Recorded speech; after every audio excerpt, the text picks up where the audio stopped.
en composant le 613-521-2323 par courriel sur Facebook et Twitter.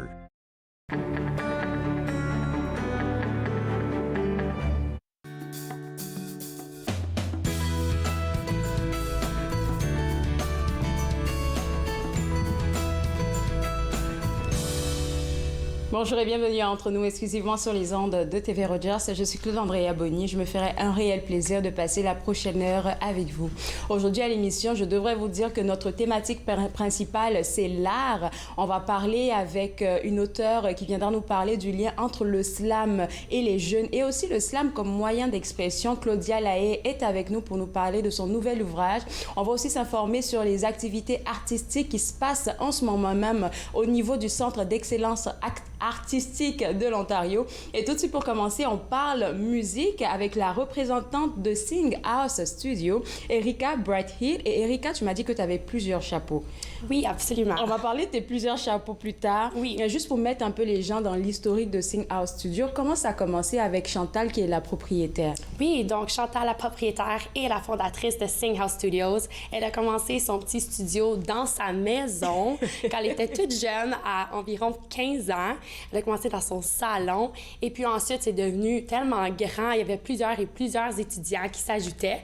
Alors, elle avait même des leçons qui se passaient dans sa cuisine, Mon Dieu. dans toutes les chambres. Et là, ben, ça faisait du trafic dans les rues et tout ça. Alors, on s'est dit, ben, on a besoin d'un endroit commercial pour pouvoir accueillir tous ces étudiants-là. Et comment toi, t'es embarquée dans l'aventure de Sing House Studio? Donc moi, vraiment, là, j'ai tapé sur Google leçon de chant. C'est tout? Et puis, oui, exactement, c'est ça. Mon aventure a commencé là. Et là, j'ai trouvé Sing House Studios.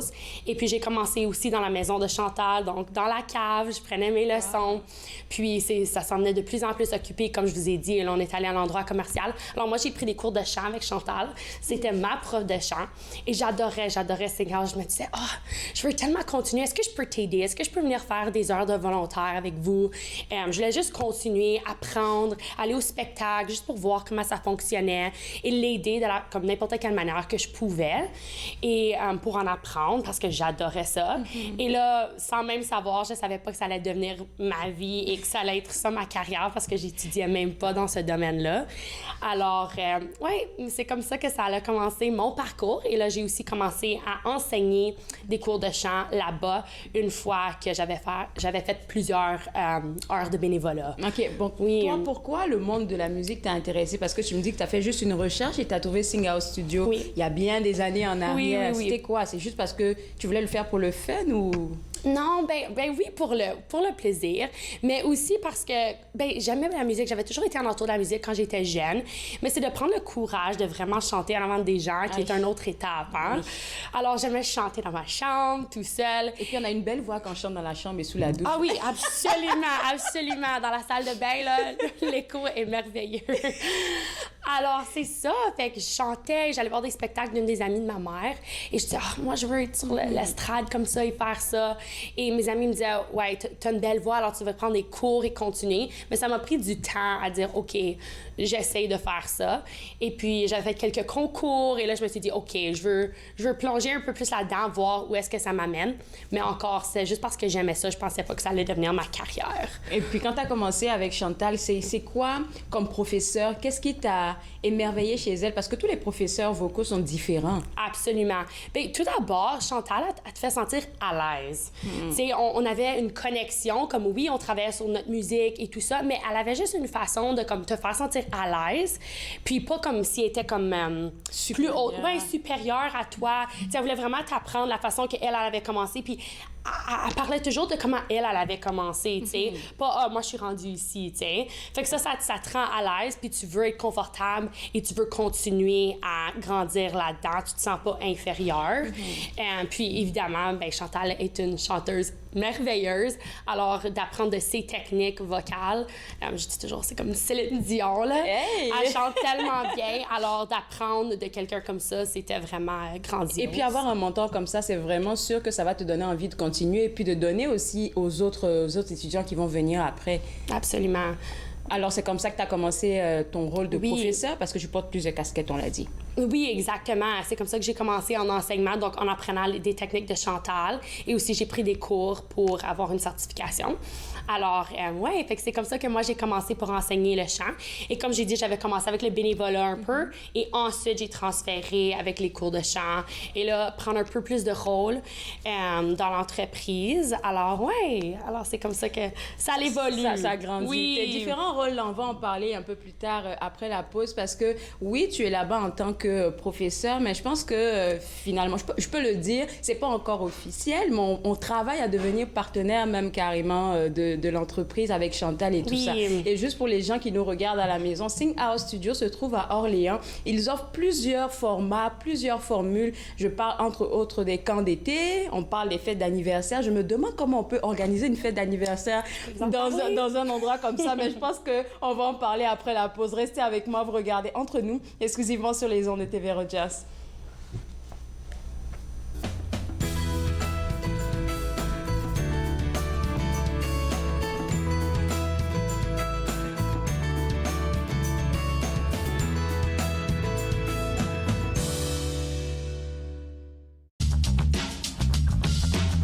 Cette émission est présentée par Télé Élan. Vous êtes enfin aux commandes. Pour en savoir plus, visitez rogers.com.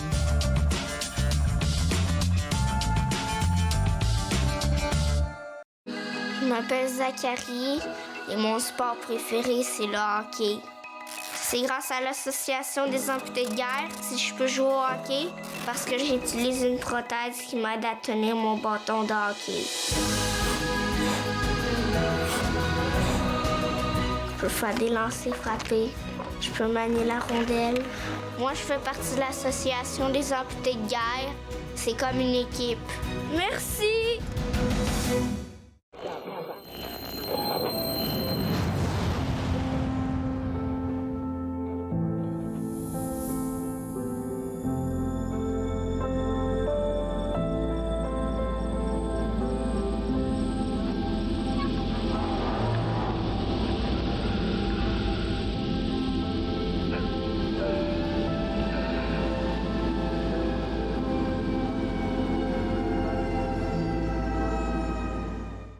Vous voyez, les arbres sont pas mal gris, sont au loin. Alors, ça donne la distance. Ça les pousse en arrière. Le peintre des 4 saisons, mercredi 20h30 sur TV Rogers.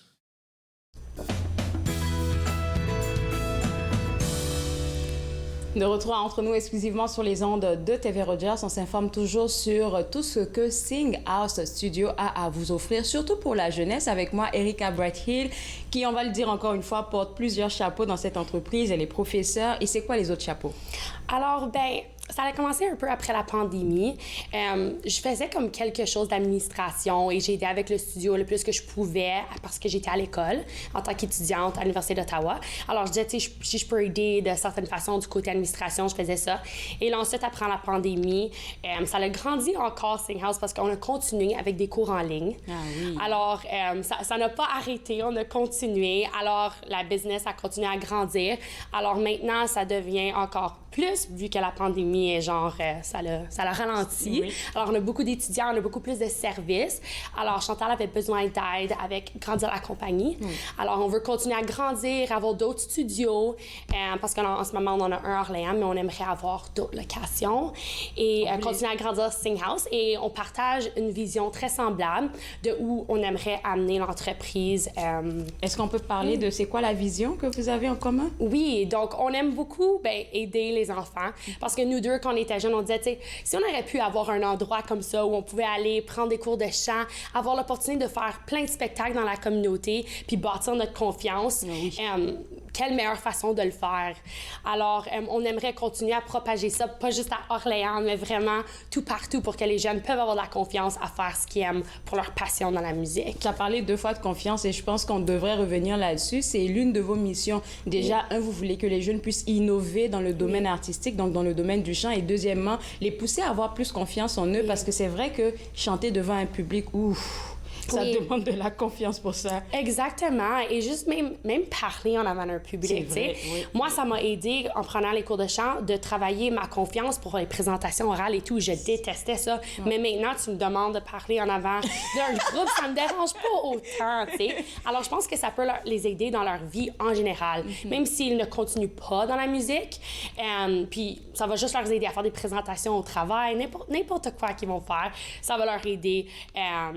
Et aussi, ben, c'est vrai, la confiance de bâtir ça, de pouvoir continuer à chanter et de faire quelque chose qu'eux, ils aiment. C'est vrai, t'as raison, C'est- t'as totalement raison. La musique est tellement une belle façon de s'exprimer émotionnellement.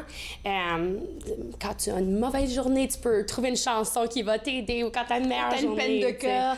Oui, Tu te mets une n'importe chanson quoi. morose, tu commences à pleurer avec du chocolat. Oui, exactement. Il n'y a pas de jugement, Oui. tu sais, quand tu choisis une chanson pour t'aider à passer à travers ces moments-là. Alors, je pense que c'est ça qu'on essaie de leur faire comprendre. Et puis, il y a aussi. autre chose que je devrais te féliciter pour, c'est toi, tu as sorti des chansons. Oui. Parce que c'est pas quelque chose que tu pensais que tu allais pouvoir faire quand tu as commencé avec Sing Out Studio. Non, vraiment pas.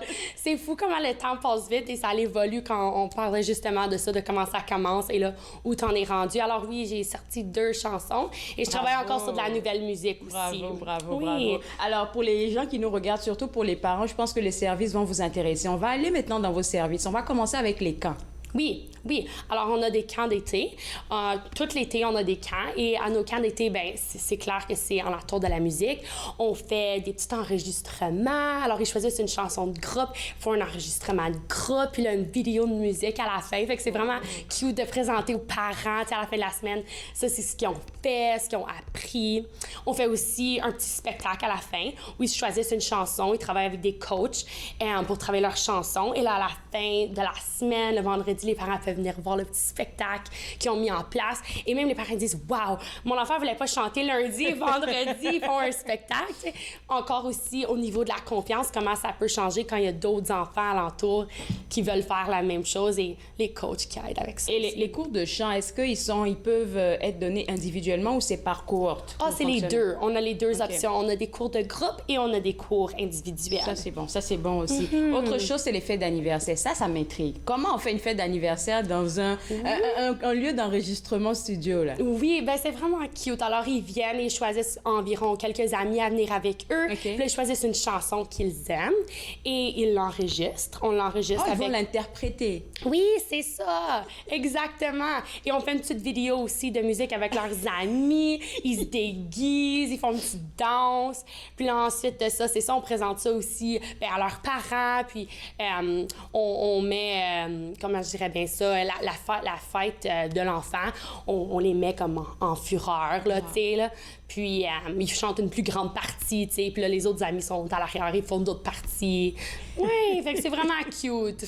Alors ça doit être réservé à l'avance, Oui. 2 semaines, 1 mois. Ça dépend de la disponibilité. OK. Alors, les gens appellent et là, ensuite, on essaie de les accommoder du mieux qu'on peut. Et j'ai cru voir sur le site web que pour les fêtes d'anniversaire, c'est soit les jeunes et les parents ou leurs amis se déplacent dans vos studios, ou bien vous pouvez vous rendre chez eux pour Oui. rendre leur espace familial. Oui, absolument. Parce que nous, on a quand même seulement un espace où on peut avoir tant de personnes. C'est Alors, ça, s'ils veulent oui. plus de personnes et ils ont un endroit qu'ils veulent, ben nous, on peut venir à eux. S'ils veulent louer une salle ou s'ils veulent avoir ça chez eux, on va venir à eux avec notre équipement puis faire la même expérience qu'on ferait au studio avec l'enregistrement puis la vidéo. Si je te demandais, toi, avec l'expérience que les jeunes vivent avec vous, c'est quoi vous voulez qu'ils retiennent quand ils sortent de Sing Out Studio? Oh, tellement de choses, mais je dirais, ben, en premier, c'est important qu'ils soient heureux puis ils font quelque chose qu'ils aiment. Nous, c'est ça, c'est la passion pour la musique puis s'assurer qu'ils viennent puis ils se sentent à l'aise puis que c'est comme leur petit getaway, tu sais. Ils arrivent à Sing House puis ils se sentent à l'aise puis ils veulent nous parler de comment ça va puis chanter avec nous, jouer leur instrument. Alors ça, c'est définitivement important pour nous. Puis aussi la confiance, qu'ils retiennent que c'est important d'être authentique, d'être qui tu veux et d'être libre de faire ça aussi, tu sais. En tout cas, ça va être quelque chose qui va les aider tout au long de leur vie, pas seulement pour le domaine de la musique. Erika, merci beaucoup. Tu m'as transmis ta passion. À partir de ce soir, peut-être que je vais devenir Céline Dion. C'est comme jamais. Alors, pour vous autres à la maison, www.singhousestudio.ca, c'est le site web à visiter. Vous le voyez en ce moment à l'écran si vous avez envie d'avoir plus d'informations, surtout pour vos jeunes. On va prendre une pause et juste après la pause, on va parler du slam. Vous regardez Entre nous, exclusivement sur les ondes de TV Rogers.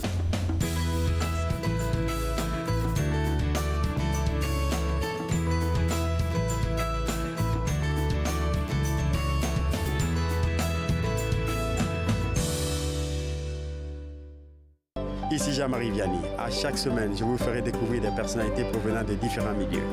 Ils vous exposeront leur point de vue sur de nombreuses facettes du multiculturalisme dans notre région. Vivre ensemble, lundi 19h sur TV Rogers.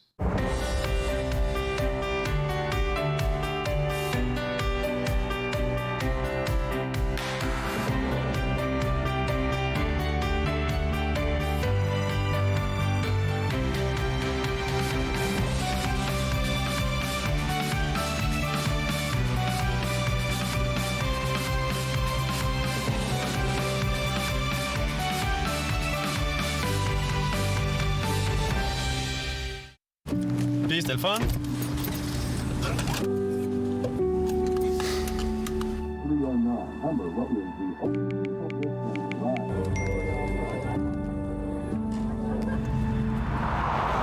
Regarde l'auto.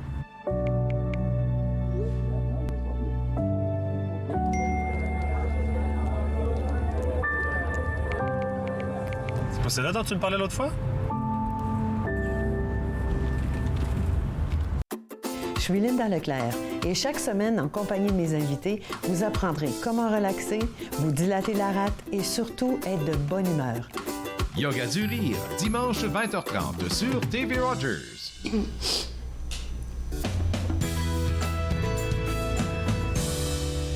De retour à Entre nous exclusivement sur les ondes de TV Rogers. Les voix du slam, c'est un ouvrage paru aux éditions David dans la section 14-18 ans de Claudia Lahaye. Claudia, toujours, pas toujours un plaisir, j'ai l'impression que je te connais, je t'appelle Claudia, je m'appelle Claude.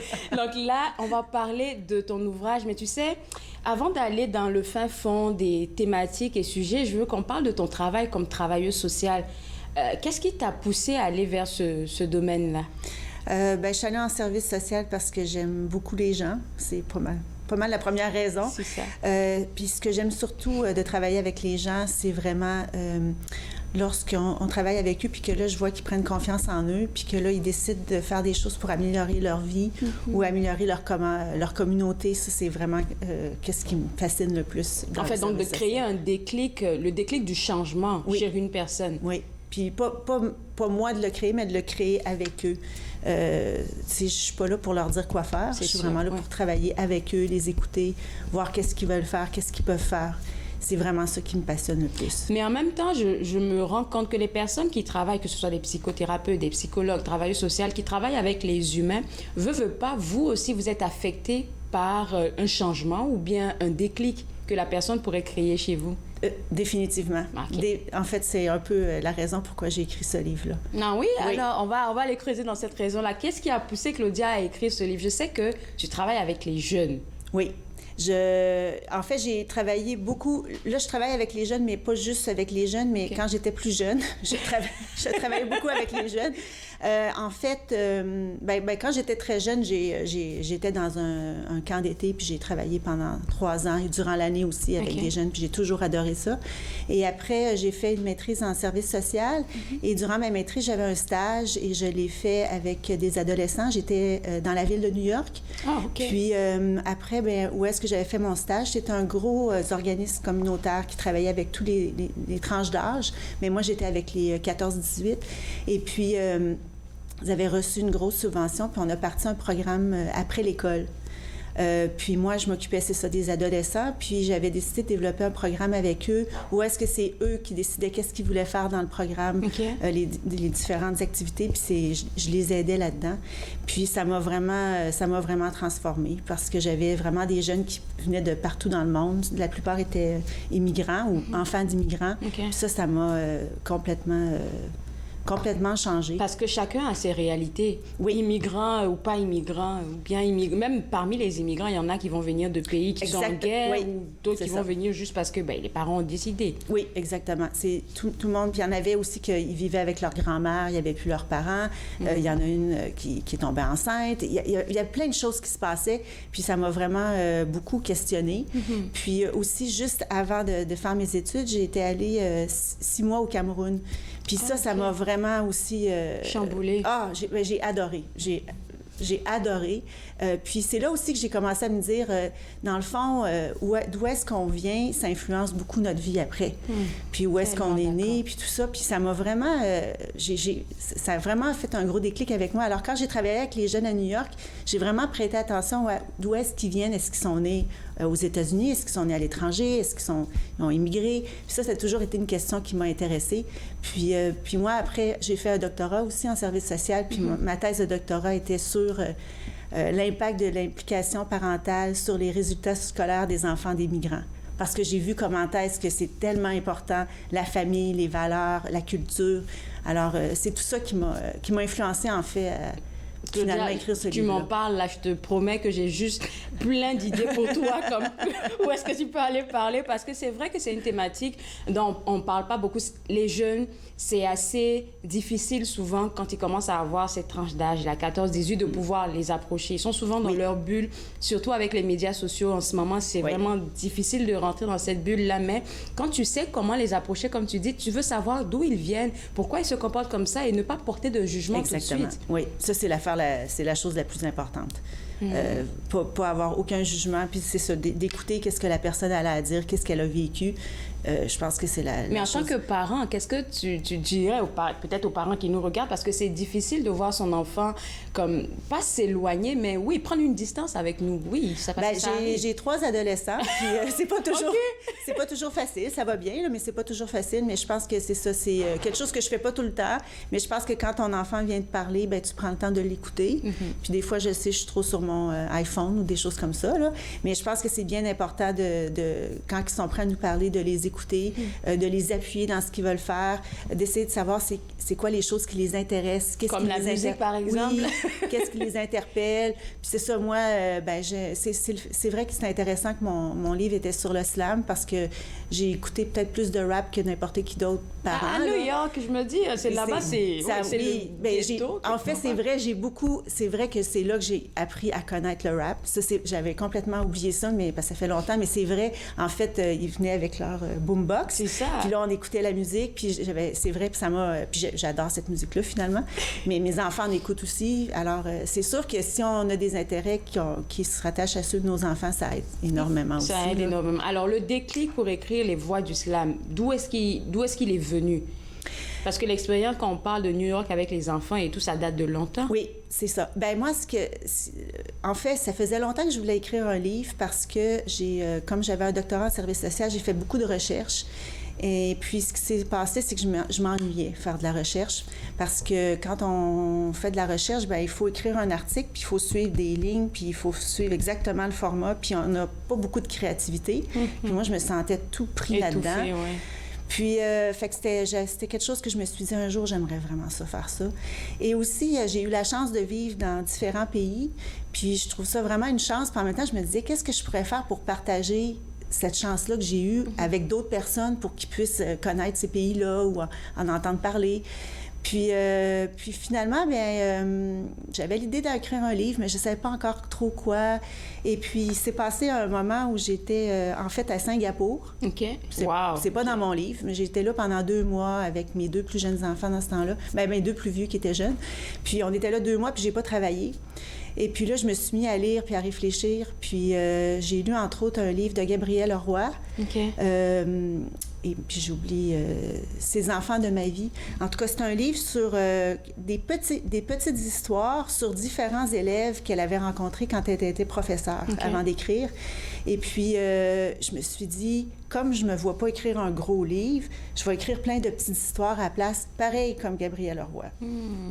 Fait que là, je me suis dit, OK, ce serait quoi mes histoires? Puis, je voulais absolument écrire pour les adolescents parce que c'est ça, c'est une population que je connais beaucoup. Puis, moi, personnellement, je sais pas pourquoi, mais je me souviens beaucoup de mon adolescence. Comment je me sentais, qu'est-ce qui s'est passé. Pas autant quand j'étais plus petite, mais mon adolescence, je me suis dit, je serais capable de parler de ça. Fait que j'ai décidé de faire 3... Au début, je voulais faire 4 histoires. Finalement, j'en ai fait 3. Puis, c'est ça. C'est basé, en fait, sur toutes des expériences que j'ai eues en travaillant avec les jeunes. Oui. Écoute, Claudia, je vais te garder avec moi. On va prendre une pause. Et juste après la pause, on va découvrir tes personnages principaux, Justine, Mano et Luc. Et je vous garde vous aussi avec moi. Vous regardez Entre nous, exclusivement sur les ondes de TV Rogers.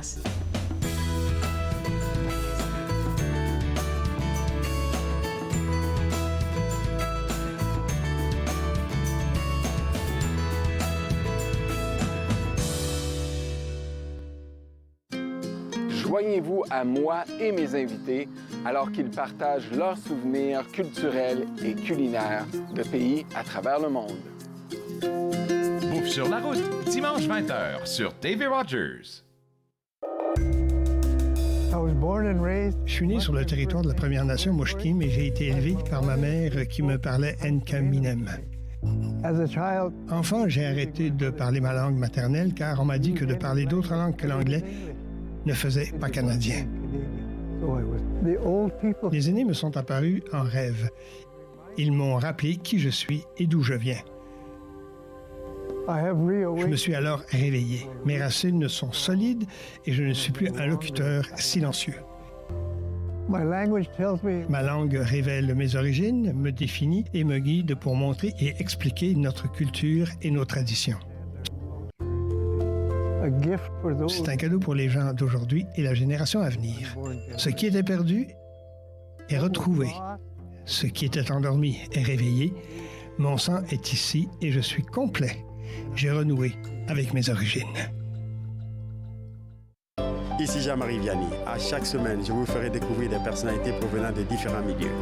Ils vous exposeront leur point de vue sur de nombreuses facettes du multiculturalisme dans notre région. Vivre ensemble, lundi 19h sur TV Rogers.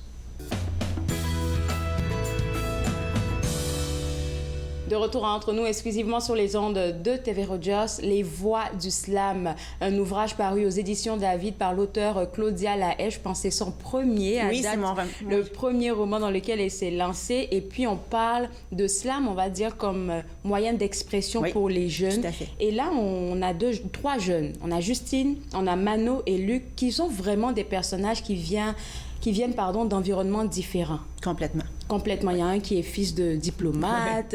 Je me suis dit, OK, OK, parle-nous d'eux. D'accord. Je vais commencer par peut-être ma première histoire qui est un peu plus près. C'est Justine qui vit à Montréal. Et puis, elle perd son père très jeune. Elle a 8 ans quand son père décède.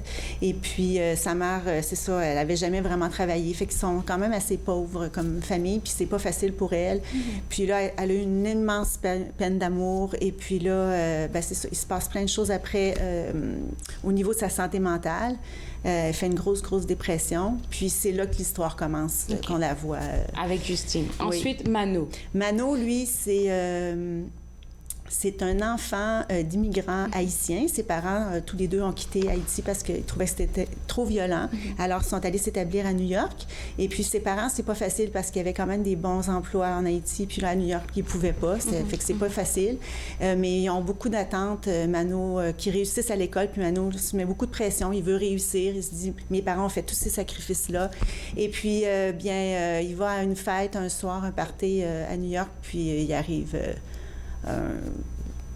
en tout cas... Il y a une embrouille. Oui. Il y a une embrouille dont on ne va pas parler. Très grosse. Oui, OK. Le troisième, c'est Luc. Oui. Luc, lui, son père est un ambassadeur de France. Et puis, lorsque l'histoire commence, il vient tout juste de déménager à Londres. Il avait déjà demeuré 3 ans au Cameroun avec son père et sa mère et sa sœur. Puis là, il venait d'arriver à Londres. Et puis, il trouve ça très difficile parce qu'il trouve ça difficile de déménager. À peu près aux 3 ans, ils ont fait 6-7 pays. Puis là, il n'a pas le goût beaucoup encore. Et puis, en plus, il s'ennuie énormément de son ami Robert. Et puis, on voit qu'il commence à se poser des questions parce qu'il se rend compte que peut-être que Robert, il l'aimait encore plus qu'un ami. Puis, ben, ça se développe là-dessus, là, l'histoire. OK. J'aime beaucoup le fait que ces trois jeunes soient dans des pays différents, aient des histoires, on va dire, un passé différent, comme Justine, c'est quelqu'un qui a perdu son père, donc orpheline. On parle d'un immigrant qui vit même pas ici au Canada. On n'a même pas quelqu'un du Canada. Bien, on a Montréal. Ah oui, Justine, c'est vrai, Montréal. Mais c'est très dispersé comme histoire. J'avais vraiment le goût de que les jeunes soient un peu partout dans le monde. OK, oui. Bon, pourquoi avoir choisi le slam comme lien de connexion entre ces trois jeunes? Bon, bien, c'est ça. Ce qui s'est passé, c'est que là, j'ai comme fait mes trois... J'étais en train de faire mes trois histoires, puis là, je me suis dit, c'est très décousu entre les trois. Okay. Puis là, je me suis dit, qu'est-ce que je pourrais faire qui pourrait unir ces trois histoires-là ensemble pour que ça soit plus homogène? Et puis, ben moi, j'ai toujours eu un intérêt pour David Boudreau, qui est un slameur à Montréal. Premièrement, parce qu'il avait gagné le concours international francophone de slam en 2011, mais aussi, c'est parce qu'il est aussi un travailleur social. Fait que ça m'a toujours intéressée. Je suivais toujours un petit peu qu'est-ce qu'il faisait. Puis là, après, je me suis dit... en fait, quand j'ai écrit mon roman, j'étais dans un groupe d'écriture. Dans ce temps-là, j'habitais à Londres, puis c'était un groupe de Français, de Françaises. Et puis, on devait faire... un des exercices, c'était écrire un slam. Et j'ai adoré faire ça. Moi, j'ai fait aussi beaucoup de... Je trouve que c'est difficile, le slam, parce que c'est tellement perçant, c'est tellement profond. Non, je ris parce que... OK. Bien, une des raisons, je pense, pourquoi j'ai aimé beaucoup le slam, c'est que j'ai fait très longtemps du piano, fait que j'ai quand même beaucoup de rythme. Et puis, c'est quelque chose qui m'a intéressée avec le slam. Puis aussi, c'est très revendicateur. Puis moi aussi, dans mon travail, en travail social, j'ai souvent fait ce genre de choses-là aussi. Fait que j'ai dit, c'est super. Fait que là, je me suis dit, je vais écrire des slams, puis on va faire un concours, tout ça. Fait que là, je me suis mis à écrire un slam. Et puis là, j'ai réalisé très vite, mon groupe d'écriture aussi, que j'étais pas super bonne pour faire des slams. Peut-être que je serais capable, mais que ça me prendrait une éternité de faire ça. Alors, je me suis dit, qu'est-ce que je fais? Puis là, je me suis dit, bien, je vais faire qu'est-ce que j'adore. Je vais aller travailler avec des jeunes. Alors, j'ai demandé à 3 jeunes d'écrire les slams pour mes histoires. Alors, ça, c'est... Je suis tellement contente d'avoir fait ça parce que ça va vraiment avec moi, ça va avec qu'est-ce que je fais. Fait que c'est ça. J'ai trois ados qui ont écrit un slam pour chaque personnage. Ils ont lu l'histoire, ils savaient exactement c'était quoi, puis il fallait qu'ils fassent un slam vis-à-vis l'histoire qu'ils venaient de lire. Parce qu'à la fin, si je ne m'abuse, à la fin de l'histoire, c'est que ces jeunes vont se retrouver quelque part dans le monde pour un concours. Oui. Ceux qui sont sélectionnés, parce que c'est un concours international. Francophone jeunesse de slam. Et puis, on a 6 finalistes qui, à la fin, se rendent à Paris. Et puis, c'est là qu'on va savoir qui a gagné le concours. Puis c'est là, en fait, que chaque personnage va dire son slam sur une scène. Puis le jury, en fait, c'est un groupe, il s'appelle Métronome. C'est un gros groupe de slammeurs. Puis c'est eux qui choisissent qui va gagner le concours. C'est intéressant de montrer comment l'écriture peut aider à guérir. Parce que, veut pas, le slam, comme j'ai dit tantôt, c'est profond. Ça vient chambouler comme quelque chose à l'intérieur, c'est sûr. Parce que j'ai déjà entendu le slammer, le R premier, je sais pas si tu le connais, mais lui, à chaque fois que je l'écoute, je suis comme ouf, parce qu'il va chercher loin, là. Il fait des suggestions, c'est pas comme s'il pointait du doigt quelque chose, mais c'est... Ouais, je comprends. Ben moi, un que j'aime beaucoup, c'est Grand Corps Malade. Puis lui, en fait, avant d'être... Il était pas supposé être un slammer, puis il y a eu un gros accident de santé, puis là, il est devenu slammer, puis il a fait beaucoup de slams là-dessus. Puis c'est tellement... il y a tellement d'émotions dans ces slams. Moi, c'est ça que je trouve vraiment super intéressant. Les thématiques qui sont traitées dans cet ouvrage-là, santé mentale, racisme systémique, violence policière, homosexualité, intimidation, et il faut dire que c'est toutes des affaires que nos jeunes, à cette ère-là, vivent. Oui. Surtout quand on parle de santé mentale après la pandémie qu'on a vécue. Bien, moi, ce que je trouve drôle, c'est que mon livre, ça m'a pris 6 ans. 6 ans? Oui. Dans le temps que j'ai commencé à l'écrire jusqu'à temps qu'il soit publié. OK. Puis je veux dire à tout le monde qui veut écrire un livre, il ne faut pas lâcher, parce que moi, j'ai failli lâcher plusieurs fois. Non, mais c'est ça. Puis ce qui est intéressant, c'est que dans le fond, j'ai commencé en 2016 à l'écrire. Okay. Et puis Puis ça m'a pris comme 3 ans, mais après 2-3 ans pour le faire publier. Puis là, ça a pris 1 an pour l'organiser pour qu'il soit publié. En tout cas, fait que ça prend beaucoup de temps. Mais ça pour dire que quand je l'ai écrit, c'est il y a 3 ans. J'avais tout terminé déjà. Puis c'était tous des sujets qu'aujourd'hui, on en parle encore quasiment plus que quand je l'ai écrit. Mais c'est des sujets qui sont extrêmement importants au niveau des jeunes. La santé mentale avec la pandémie, en fait, le travail que je fais présentement comme travailleuse sociale, c'est que je développe des programmes où on donne de la formation à des pairs. Et puis, ces jeunes-là, c'est des jeunes, vont après animer des petits groupes de leur âge et ils vont parler ensemble de santé mentale, de comment ils vont, puis nous, on les supervise comme travailleurs sociaux. C'est bon, ça leur permet d'être plus responsables par rapport à ça. Oui, puis les ados, ben, ils aiment ça se parler entre eux autres. Quand il y a quelqu'un de plus vieux, c'est moins le fun, fait que c'est pour ça qu'on s'est dit, on va les laisser entre eux, mais on offre de la supervision pour pas que ça devienne n'importe quoi, là. Mais, c'est sûr, mais présentement, c'est sûr que la santé mentale, c'est quelque chose... mais aussi l'identité de genre, l'identité sexuelle, c'est aussi beaucoup des sujets qui sont discutés à l'école présentement auprès des jeunes. Alors, moi, c'est l'homosexualité, là, mais ça s'approche avec n'importe quelle autre identification de genre. On parle d'un livre pour les 14-18, mais ça peut être un outil pour les parents, pour savoir comment approcher comme son jeune par rapport à une situation bien donnée.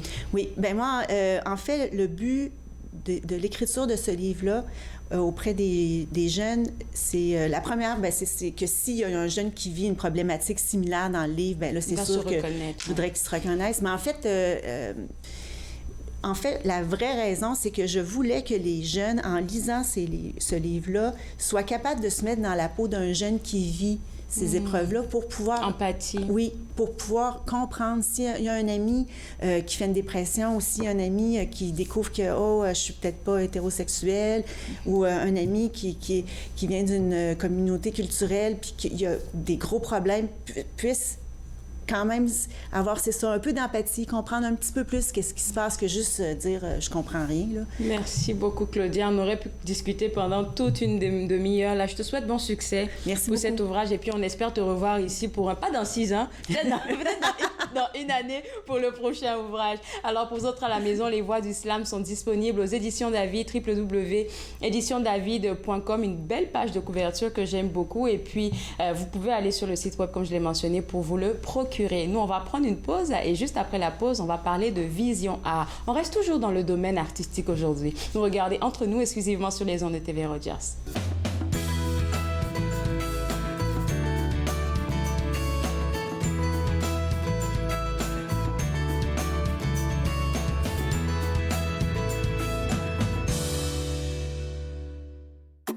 Je suis Linda Leclerc et chaque semaine, en compagnie de mes invités, vous apprendrez comment relaxer, vous dilater la rate et surtout être de bonne humeur.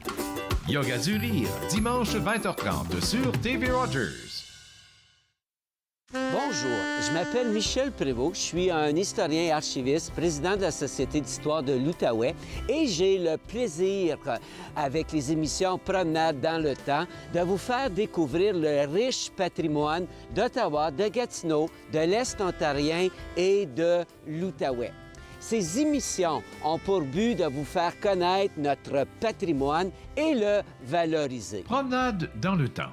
Mardi 19h30 sur TV Rogers. L'industrie canadienne du cinéma et de la télévision a besoin d'une main-d'œuvre plus diversifiée, qui offre plus de possibilités aux personnes noires, autochtones et de couleur. Embaucherdiversité.com est là pour ça. Que vous soyez débutant ou expérimenté dans le métier ou à la recherche de talent, Embaucherdiversité.com vous connecte avec les bonnes personnes, du scénario au développement et de la production à la commercialisation en passant par la distribution. Embaucherdiversité.com. Ensemble pour une industrie plus forte. Je m'appelle chef Marc Miron et je vous invite chaque semaine dans ma cuisine. Je vous ferai découvrir des recettes, des plats, des techniques provenant du monde entier. C'est à ne pas manquer. Passion Cuisine, lundi 13h30 sur TV Rogers.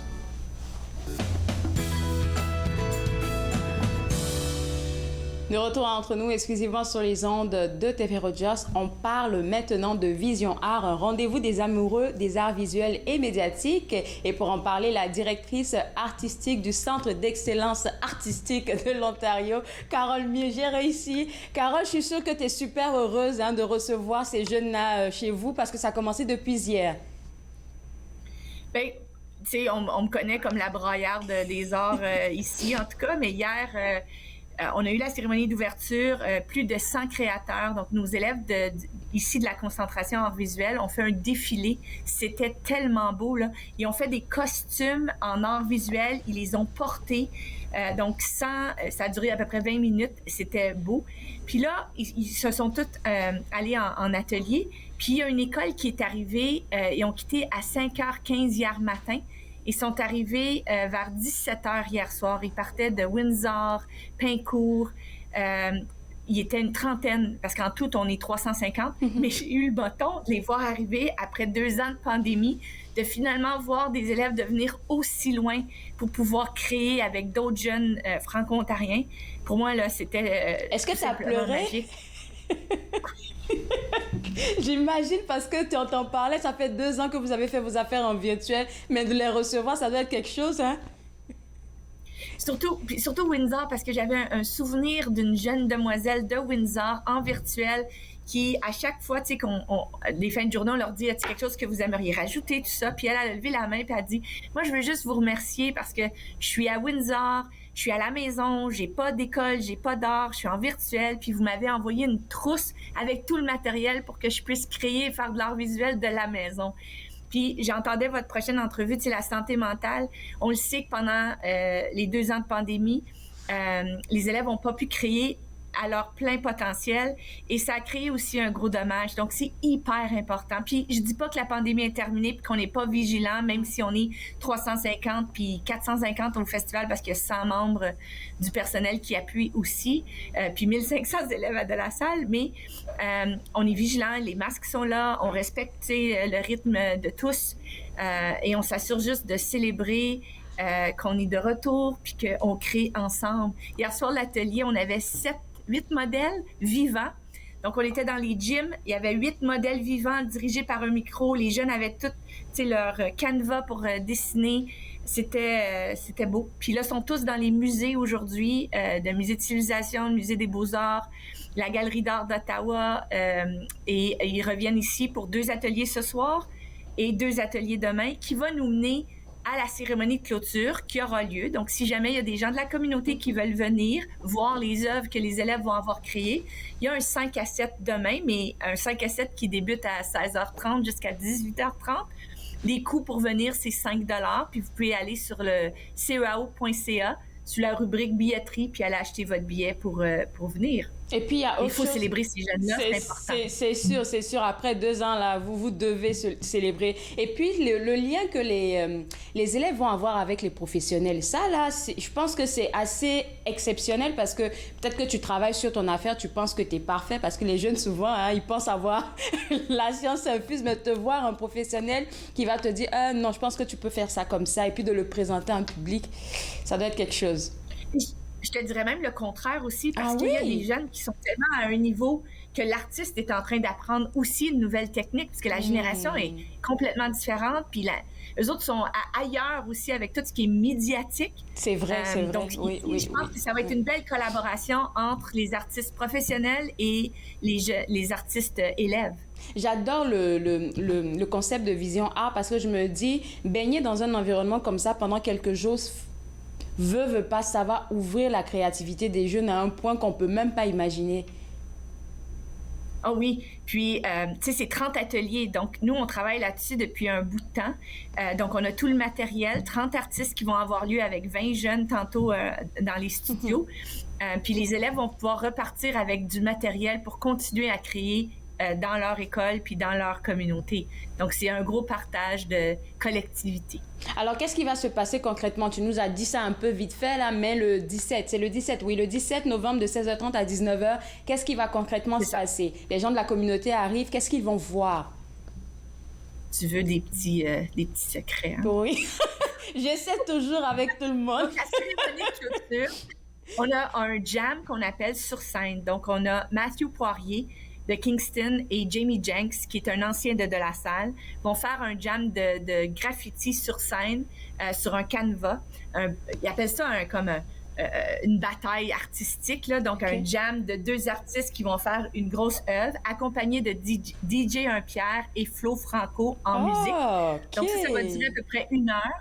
Et les écoles vont pouvoir voter sur l'œuvre qu'ils trouvent qui serait belle dans leur école. Puis on va faire un tirage. Donc, à la fin de la cérémonie, les élèves vont pouvoir avoir l'œuvre dans leur école si l'école gagne ou est tirée au sort.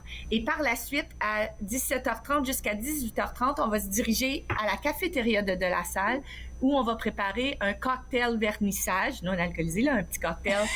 Il va y avoir les élèves de 12e année vont préparer un vernissage des œuvres de tous les ateliers qu'on a eus. Donc, le public va pouvoir manger des petites hors d'œuvre, circuler dans la cafétéria et dans l'entrée de l'école pour voir les œuvres que nos 350 élèves ont créées pendant le festival de 3 jours. Et là, comme tu as mentionné, là, la billetterie est ouverte en ce moment. Là, c'est possible d'aller prendre les billets sur le site web www.ceao. Je ne veux même pas me tromper par rapport au site web, mais ceao.cepo.on.ca. C'est là qu'on peut avoir accès à la billetterie. Alors, quand tout ça se termine, quand les jeunes repartent dans leurs différents coins, parce que, bon, ils viennent de loin souvent, qu'est-ce qu'on veut qu'ils retiennent? Qu'est-ce qu'on veut qu'ils retiennent? Bien, je pense que juste l'expérience, différents médiums, oui, l'expérience, mais ils vont avoir appris différents médiums, puis de pas avoir peur, d'oser créer. C'est le message qu'on leur dit présentement parce qu'il y en a qui sont intimidés, il y en a qui m'ont dit, madame, je suis comme oh my God, il y a tellement d'affaires, tu sais. On leur dit, fais face à cette peur-là de création, puis laisse-toi aller. Tu sais, essaie de plus avoir le syndrome de la page blanche du créateur, tu sais. Prends des risques. C'est bon parce que même tout ce qui va se passer, je pense à 16h30, le 17, là, le jam, là, ça doit pas être facile comme de créer une œuvre devant un public qui te regarde. Ça peut être stressant. Donc déjà, félicitations à ces jeunes-là. Je vais te garder avec moi, Carole. On va prendre une pause et juste après la pause, on va parler de plusieurs autres activités, dont les choralies qui s'en viennent pour le mois de décembre. Regardez Entre nous, exclusivement sur les ondes de TV Rogers.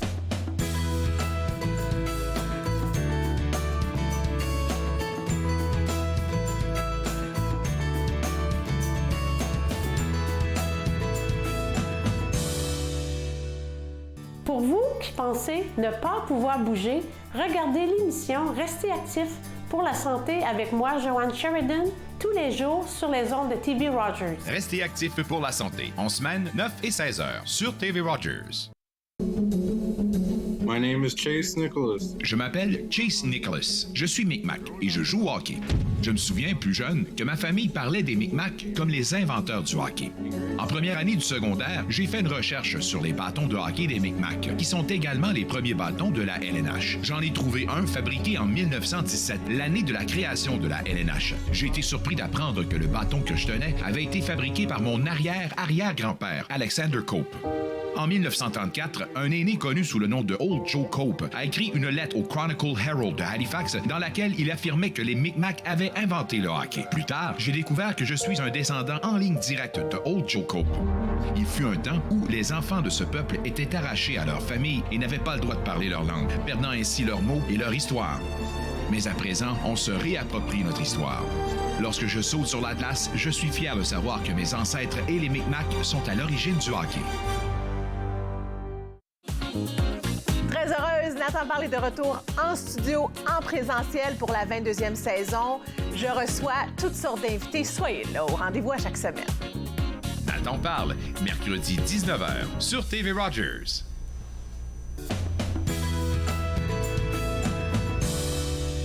De retour entre nous exclusivement sur les ondes de TV Rogers. On s'informe toujours sur ce qui se passe au Centre d'excellence artistique de l'Ontario. Et avant la pause, on a parlé de Vision Art, un beau spectacle médiatique, on va dire, dans des arts visuels du 15 au 17. Et je vais faire un récapitulatif pour ceux qui ne sont pas présents. Pas de panique. Le 17 novembre de 16h30 à 19h, il y aura la cérémonie de clôture et le vernissage offert à tout le monde. La billetterie www.ceao.cepo.on.ca. On finit avec ça, Vision Art. Tout le monde est informé. On a les informations. Et puis là, maintenant, Carole, on veut parler de votre 40e anniversaire. Exactement. Donc, on célèbre notre 40e anniversaire cette année. Donc, le Centre d'excellence artistique de l'Ontario existe depuis 1983 sous la gouverne de Jean-Claude Bergeron à l'époque. Après ça, on a eu Joanne Leroux, Dominique Vielleuse, Maxime Turcotte et moi. Je suis au centre, pas comme direction, mais je suis ici depuis 2003, donc bientôt 20 ans. et on a 40 événements. Et on a notre lancement qui aura lieu lundi, le 21 novembre, à 17h. Ça dure à peu près 1 heure, 1 heure et quart. Et c'est à l'École secondaire publique de La Salle. Et encore une fois, c'est gratuit cet événement, mais il faut quand même se procurer un billet parce qu'on a seulement 700 places à l'auditorium. Et pour tous ceux et celles qui n'auraient peut-être pas vu le nouvel édifice, bien, on va aussi avoir une visite guidée du nouveau pavillon. Carole, j'ai envie de te poser la question de savoir, après 20 ans, qu'est-ce qui garde ton feu allumé, toi, pour le Centre d'excellence artistique? L'évolution. Il n'y a pas de routine. Donc, il n'y a pas de routine ici. C'est sûr que la pandémie m'a lancé une balle assez courbée. J'ai eu de la misère à l'attraper, celle-là. Mais ça a permis de refaire. Très difficile pendant la pandémie, mais on s'est réinventé. Réinventer, c'est ça, parce qu'on en a parlé. Oui, il y a plein d'activités que vous avez faites en virtuel. Exactement. Puis on a pu avoir de l'équipement et de penser d'une autre façon et de rejoindre un public plus large. Donc les grands-parents, les tantes, les oncles, les parents parfois qui sont peut-être pas ici en ville, bien, ils ont l'occasion de pouvoir quand même voir leurs enfants, leurs nièces, neveux, peu importe, dans les spectacles et rejoindre un autre public. Donc ça a été du développement de public. Mais je te cache pas que je suis... ce qui m'énergise le plus, c'est de créer en présentiel. Donc, c'est certain que quand on voit l'humain, tu sais, c'est pas la même chose de créer en ligne. L'échange, l'énergie humaine circule pas. Combien de caresses que je viens de recevoir de plein d'animateurs culturels, de profs, de juste dire, c'est ça, c'est création commune ensemble, ça n'a pas de prix, c'est l'adrénaline qui nous donne notre paye de voir ces jeunes-là créer. Ben j'imagine. Et puis, je te dirais en même temps que ces activités-là, c'est ce qui a forgé qui je suis, c'est ce qui m'a sauvé moi à l'adolescence. Donc, j'aime redonner à l'adolescence, de voir qu'eux autres sont au rendez-vous, bien, on continue. Si les élèves n'étaient plus au rendez-vous puis ils croyaient plus, bien, on le ferait plus. Mais de voir ces jeunes-là allumés puis de vouloir continuer, bien, ça aussi, c'est très inspirant. Et puis aussi la fierté pour toi, parce que je me rappelle une de nos entrevues, il y avait une pause avant l'entrevue et puis tu as vu une artiste qu'on avait passée pendant la publicité et puis tu as dit « Oh, elle a été chez nous ». Je pense que ce sentiment-là, peut-être ça t'aide à aller encore plus loin parce que tu vois qu'est-ce que ça crée chez des jeunes qui deviennent des stars plus tard. Exactement. Bien, c'était Marie-Claude, je me souviens. Parce que Marie-Claude, je lui ai enseigné en 8e année à Rivière-Castor, à Embrun. Moi, je n'étais même pas à De La Salle, puis je lui disais, ton école, chérie, c'est De La Salle. Va au Centre d'excellence artistique, tu vas pouvoir créer, puis te sentir bien. Puis, je pense qu'elle me dit souvent merci de ce côté-là. Alors, pour continuer de parler de vos belles activités, donc le 40e anniversaire, ça s'en vient pour le 21 novembre, entrée gratuite, mais il faut se procurer des billets sur le site web. C'est le 21 novembre 2022, de 17h à 19h. Et cette fois-ci, on va parler maintenant des Choralies qui s'en viennent pour décembre. Les Choralies, on est rendu à la 16e édition. Ça va être le 7 et le 8 décembre et ça va être aussi capté par Rogers, puis ils vont pouvoir le défiler pendant le temps des fêtes. Ça va être à l'auditorium de La Salle, 17 écoles participantes du Conseil des écoles publiques de l'Est de l'Ontario et 2 écoles de la province, nos cousins québécois de l'autre côté de la rivière. Puis, il va y avoir 650 choristes sur 2 jours de concert et les billets sont en ligne au ceao.ca. Puis, on a super hâte. Puis, je voulais aussi en profiter pour remercier Robert Filion, qui est le créateur des Choralies ici pour le CPO. Il est tellement passionné. Enseignant à la concentration. Oui, lui, c'en est un autre très passionné. Et là, il est conseiller pédagogique pour les arts et la culture au CPO. Et il poursuit cette belle aventure des Choralies. Donc, on a très hâte de vous voir. Ça aussi, amenez vos mouchoirs parce que de voir ces beaux jeunes-là chanter, c'est vraiment émouvant. Est-ce qu'il y a un scoop par rapport à ce qui va se passer les 7 et 8 décembre que tu veux partager avec nous ou on va attendre de voir? Moi, je peux t'expliquer mon moment le plus féerique de ces événements-là parce que ça fait 16 fois que je les vois. Tu sais, le 4e mur d'une scène, c'est énorme. Et quand tu as près de 400 élèves, 300 élèves, 200 élèves sur une même scène, le 4e mur est complet de gilets rouges qui dit Choralies et ça chante en chœur de la 3e année à la 12e année. Ça, là, c'est de l'énergie qui passe. Et Robert fait toujours un choix de chanson. Puis, veut pas, à un moment donné, il y a quelqu'un qui a capté une vidéo je pense, je me souviens plus du titre de la chanson, mais ça fait, comment t'appelles ça sur YouTube, là, que tu as beaucoup de vues, là. OK, ça a explosé, les vues ont explosé, en fait. Ça a explosé les vues mondialement parce que c'était... je me souviens plus du titre, je vais dire n'importe quoi. Mais c'est sûr qu'il y avait beaucoup d'émotions dedans, parce que sinon, ça aurait pas eu de... Énormément d'émotions. Et on n'avait jamais vu ça. Fait que là, tu avais des journalistes de la France, des journalistes de différents pays qui nous appelaient pour dire comment vous avez su de chanter cette chanson-là. Puis c'était, en tout cas, ça, c'est une autre... À un moment donné, je t'enverrai les liens pour que tu puisses voir cette chanson-là. Écoute, donc c'est la... C'est le même succès que je vous souhaite pour ces Coralie de cette année aussi. Un beau succès, surtout après 2 ans, là, comme vous le méritez. Je te donne une carte chouchou. Si tu as le goût de venir, tu as un billet à la porte pour toi. Parfait, parfait. Et puis aussi, on aimerait avoir Robert parce qu'à chaque fois, on lui parle un peu de comment il prépare ces jeunes-là. Donc, si Robert a du temps, nous, on serait disposés à le recevoir pour en parler. Je vais le rendre disponible pour qu'il puisse venir vendre sa salade. Merci beaucoup, Carole. Bon succès et puis bonne chance, surtout pour Vision Art qui se passe en ce moment même. Merci beaucoup, j'apprécie, puis bonne neige à toi. Merci. Alors, pour vous autres à la maison, www.ceao.cepo.on.ca. C'est sur ce site web-là que, vous allez pouvoir avoir des informations pour l'événement qui se passe en ce moment, qui s'appelle Vision Art. Et le 17 novembre, de 16h30 à 19h, vous allez avoir la cérémonie de clôture et le vernissage. Vous aurez l'occasion de voir ce que vos jeunes de notre communauté ont fait. Donc, c'est pas gratuit. Le site web, là, c'est là-bas que vous allez avoir plus d'informations. Et pour tout ce qu'on a parlé avec Carole, c'est aussi sur ouais, pour plus d'informations. On revient juste après la pause. Vous regardez Entre nous, exclusivement sur les ondes de TV Rogers.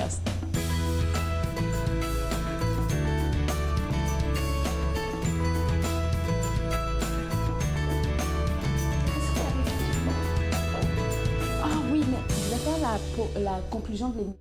D'un océan à l'autre, partout au Canada, il se passe quelque chose d'extraordinaire. C'est le temps d'exprimer votre soutien, le temps d'en parler, le temps d'affirmer votre engagement à l'égard de la conduite sobre et sécuritaire. Faites comme des milliers de Canadiens et fixez un ruban rouge à un objet ou à une personne qui vous est chère. Et prenez le temps d'avoir une vraie conversation sur la conduite avec capacité affaiblie. Opération Ruban Rouge de Mode Canada. Fixez-le, portez-le, montrez-le, partagez-le, vivez-le. Visitez le site mad.ca. Chaque année, des dizaines de Canadiens sont tués ou gravement blessés parce qu'ils prennent des risques près des voies ferrées. Parlez de la sécurité ferroviaire à vos proches. Visitez le finilesvoiestragiques.ca. Je l'ai fait. J'en ai besoin. Inaho, me l'a donné. Je suis vivante.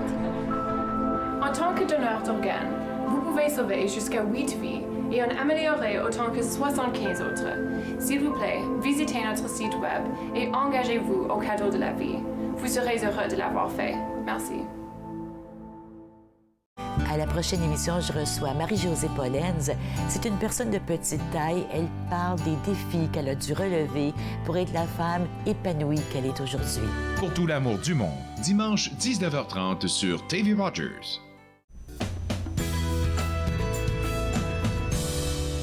De retour Entre nous, exclusivement sur les ondes de TV Rogers. J'aimerais prendre le temps de vous dire que le 2 décembre prochain, nous serons en direct du centre Pauline Charon pour le Déjeuner des Flocons, la 17e édition, et nous serons en collaboration, en partenariat avec Unique FM. Je serai sur place à partir de 8h, donc vous pourrez avoir l'occasion de nous suivre en direct, simultanément sur TV Rogers, mais aussi sur Unique FM. Je serai accompagnée de mon colistier de tous les jours, Jean-Paul Moreau, mais aussi cette fois, on aura avec nous Sylvain Caron. Alors, ça sera le 2 décembre à partir de 8h. On sera en direct, mais vous, on vous invite, si vous pouvez le faire, de venir nous retrouver au centre Pauline Charon à partir de 7h. Ça sera de 7h à 10h. Ou si vous ne pouvez pas venir, vous pouvez aussi ramasser votre boîte déjeuner. Ça sera un délicieux petit déjeuner. Alors, n'oubliez pas que c'est un rendez-vous pour toute la communauté. Vous serez servi par des personnalités de votre communauté. Vous allez rencontrer des amis. Alors, c'est un rendez-vous à ne pas manquer. Je vais vous rappeler ça jusqu'à ce qu'on arrive en décembre pour que vous ne puissiez pas oublier. Moi, je me suis fait un plaisir de passer cette heure avec vous. On sera de retour demain à partir de 11h, on va avoir plusieurs invités et parmi ces invités, Jean-Paul Moreau, on aura quelqu'un du Centre Séraphin Marion d'Orléans et aussi quelqu'un du Collège La Cité. On se voit demain à 11h. Bye bye.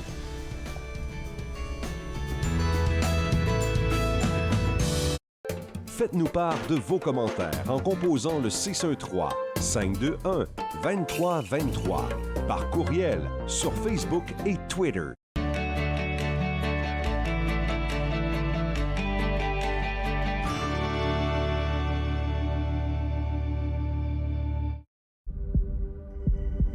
On peut souffrir, être blessé, être écorché, ralenti, désemparé, même paralysé. Mais rien ne peut nous abattre, car nous sommes bâtis sur des fondations solides, inébranlables comme notre mission. Combattons. Combattons ensemble. Ce ne sont pas les plateaux lourds ou le rythme rapide qui rendent la tâche difficile. Ce n'est pas le rythme effréné des demandes des clients.